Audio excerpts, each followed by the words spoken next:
Hello student, तो आज हम पढ़ने वाले हैं कॉम्बिनेशन ऑफ रेजिस्टेंस, यानी कि प्रतिरोधों का संयोजन। हम प्रतिरोधों को किस प्रकार से एक दूसरे से कनेक्ट कर सकते हैं जब एक से अधिक प्रतिरोध हो।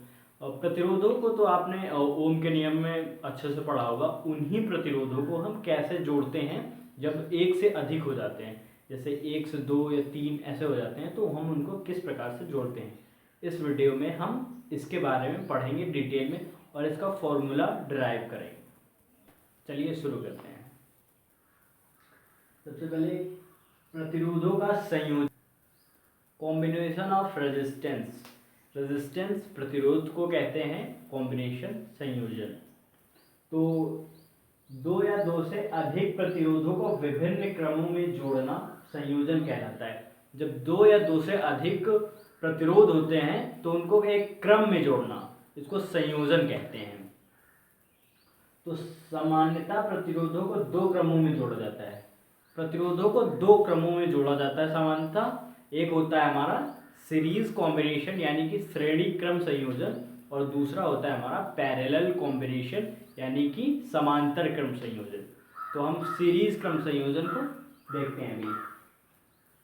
देखिए, मैंने सीरीज क्रम संयोजन को लिख दिया है, इसके बारे में हम देखते हैं। इसका फॉर्मूला निकालते हैं, कैसे इसका फॉर्मूला निकलेगा। तो पहले देख लेते हैं इसके बारे में। श्रेणी क्रम संयोजन, जब एक प्रतिरोध का अंतिम सिरा दूसरे प्रतिरोध के प्रारंभिक सिरे से जुड़ा हो तो ऐसा संयोजन श्रेणी क्रम संयोजन कहलाता है।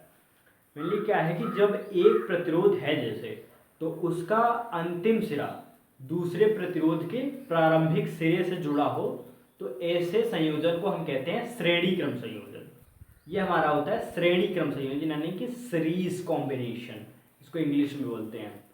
तो श्रेणी क्रम संयोजन में प्रत्येक प्रतिरोध में धारा I का मान समान रहता है। इसको याद रखिएगा, श्रेणी क्रम संयोजन में धारा I का मान सभी प्रतिरोधों में समान रहता है, और समांतर क्रम संयोजन में विभवांतर का मान सभी प्रतिरोधों में समान रहता है। अभी इसके बारे में हम पढ़ेंगे। अभी देखते हैं सीरीज कॉम्बिनेशन, ऐसा संयोजन जिसमें एक प्रतिरोध का अंतिम सिरा दूसरे प्रतिरोध के प्रारंभिक सिरे से जुड़ा हो। एक प्रतिरोध का अंतिम सिरा दूसरे प्रतिरोध के प्रारंभिक सिरे से जुड़ा हो तो ऐसा संयोजन होता है श्रेणी क्रम संयोजन। तो श्रेणी क्रम संयोजन काफ़ी सिंपल है, बस इसको एक बार देखना है, याद हो जाएगा बिल्कुल आसानी से। अब इसका देख लेते हैं डायग्राम क्या होता है, डायग्राम इसका कैसे बनता है। तो देखिए, एक ये प्रतिरोध है और एक ये दूसरा प्रतिरोध, ये R1 और ये R2। ये देखिए, इसका प्रारंभिक सिरा, ये इसका प्रारंभिक सिरा है, ये इसका अंतिम सिरा है। इसका अंतिम सिरा दूसरे प्रतिरोध के प्रारंभिक सिरे से जुड़ा हुआ है, ये देखिए। तो इस कॉम्बिनेशन को सीरीज कॉम्बिनेशन कहते हैं। चलिए अब इसका फॉर्मूला निकालते हैं। चलिए अब श्रेणी क्रम के लिए फॉर्मूला का डेरिवेशन करते हैं। चलिए आइए। तो देखते पहले हम तीन रेजिस्टेंस लेंगे, R1, R2, R3, इनको श्रेणी क्रम में जोड़ेंगे। इनके लिए हम फॉर्मूले का डेरिवेशन करेंगे। चलिए, तो माना तीन प्रतिरोधों R1, R2 तथा R3 को श्रेणी क्रम में जोड़ा गया है। हमने तीन प्रतिरोधों को श्रेणी क्रम में जोड़ा। यहाँ देखिए, ये R1, R2, ये R3, तीनों श्रेणी क्रम में जुड़े हुए हैं। तो प्रत्येक प्रतिरोध में धारा I है, प्रत्येक प्रतिरोध में धारा का मान I है। तो इसके लिए पहले प्रतिरोध के लिए हम पहले विभव निकालेंगे, फिर दूसरे प्रतिरोध के लिए विभव, फिर तीसरे प्रतिरोध के लिए विभव निकालेंगे हम। तो चलिए आइए देखते हैं इसको।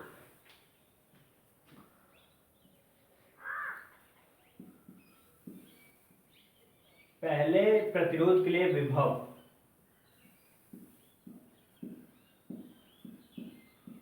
पहले प्रतिरोध के लिए हम विभव निकालेंगे। विभव का हमारा फॉर्मूला होता है V1 बराबर IR1। क्योंकि हम पहले प्रतिरोध के लिए निकाल रहे हैं तो IR1 होगा इसमें। इसी तरह से दूसरे प्रतिरोध के लिए विभव निकालेंगे तो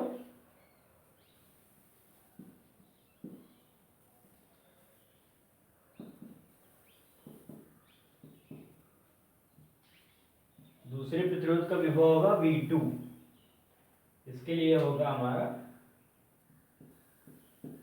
IR2। दूसरे के लिए करना है तो 2 होगा। इसी तरह से तीसरे प्रतिरोध के लिए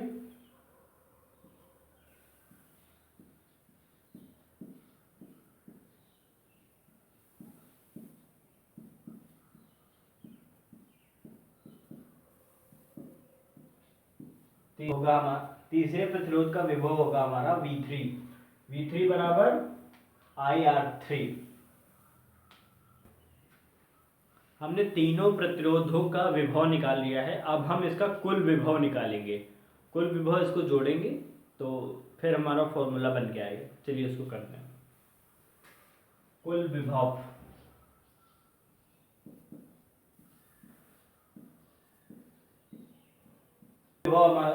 कुल विभव हमारा होगा V। तो V बराबर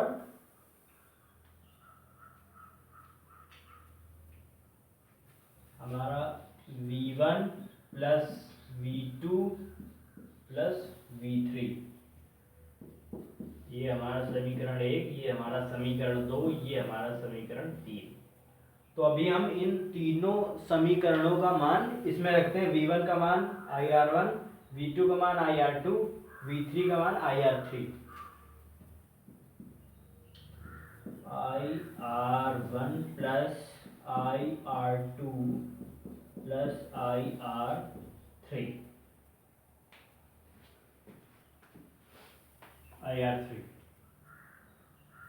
देखिए अब इसमें से कॉमन क्या है, इन तीनों में से कॉमन क्या दिख रहा है?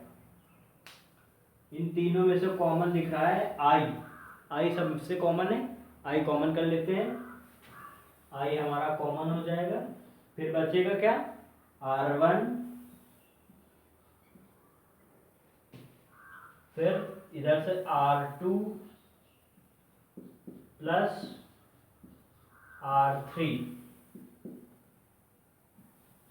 ये होगा हमारा आई कॉमन हो जाएगा हमारा R1, R2 प्लस R3। इधर V की वैल्यू हम रख देंगे IR, V बराबर IR। देखिए हमने V का मान लिख लिया है IR बराबर I कॉमन है हमारा R1, R2 plus R3।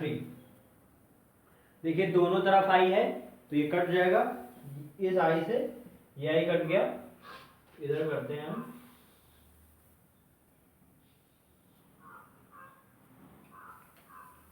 R cut गया तो अब हमारा बचा R बराबर R1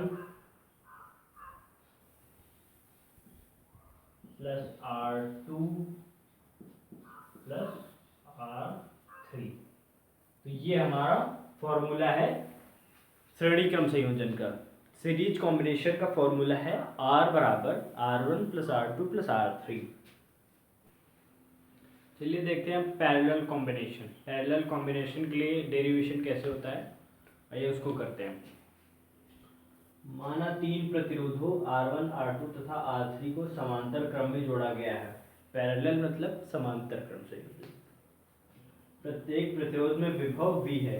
मैंने आपको बताया था सभी प्रतिरोधों में विभव एक समान रहता है, V होता है। जो यहाँ हमने तीन प्रतिरोधों को जोड़ा है R1, R2 तथा R3। ये R1, R2, R3 इनके देखिए सभी प्रारंभिक सिरे एक ही जगह पर जुड़े हुए हैं, इस पॉइंट पर, और ये अंतिम सिरे सभी के एक ही पॉइंट पर जुड़े हुए हैं, ये इस पॉइंट। इसमें हम सभी प्रतिरोधों के लिए धारा का मान निकालेंगे। तो आपने पढ़ा होगा ओम के नियम में V बराबर IR होता है, तो वहाँ से हम निकालेंगे। देखिए V बराबर IR, तो यहाँ से हम धारा का मान I निकालेंगे। I बराबर V बटे R। तो ये धारा हम इसमें लिखेंगे।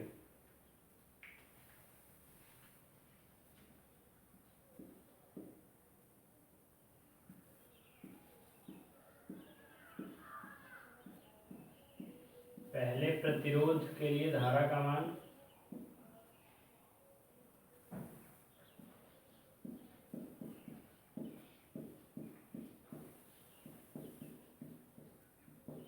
पहले प्रतिरोध की धारा होगी I1, तो I1 बराबर, यहाँ से I बराबर V बटे R, I1 बराबर V सबका सेम रहेगा, R1 R2 R3 हो जाएगा यहाँ पे, तो V बटे R1 हो जाएगा। इसी तरह से दूसरे प्रतिरोध के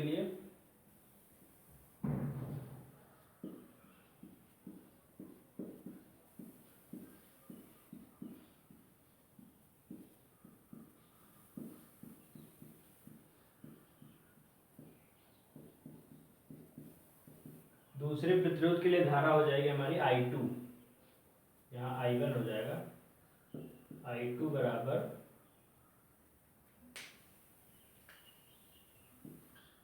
V बटे R2। अब इसी तरह से तीसरे प्रतिरोध के लिए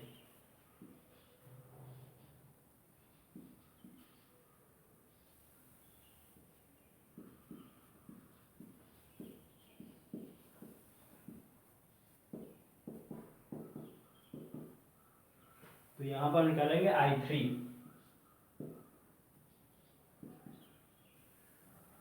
बराबर V बटे R3।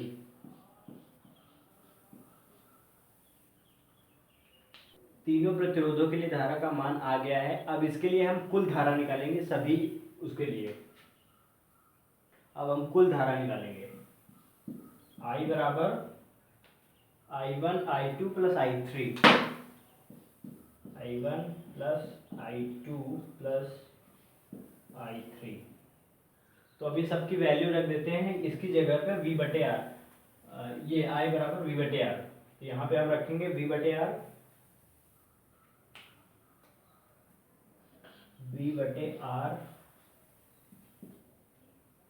I1 की जगह रखेंगे हम V बटे R1, V बटे R1 प्लस V बटे R2, I2 के लिए R2 प्लस I3 के लिए V बटे R3।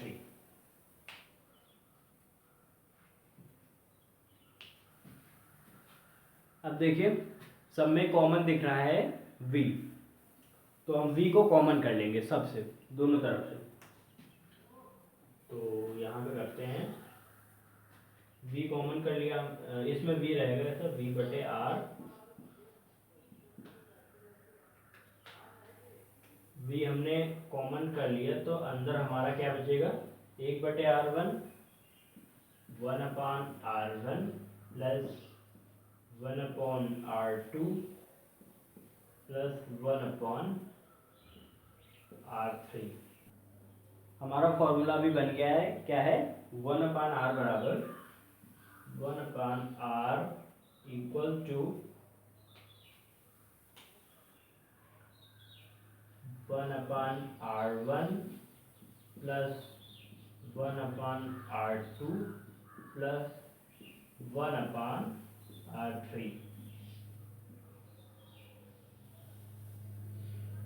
ये हमारा फॉर्मूला बन गया है। फॉर्मूला क्या है हमारा, 1 अपान R बराबर 1 अपान R1 प्लस 1 अपान R2 प्लस 1 अपान R3। ये हमारा है पैरेलल कॉम्बिनेशन के लिए फॉर्मूला। अब इसके सवाल हम इसके अगले पार्ट में देखेंगे। कैसे नहीं आएगा समझ जब सही है साथ। Thank you.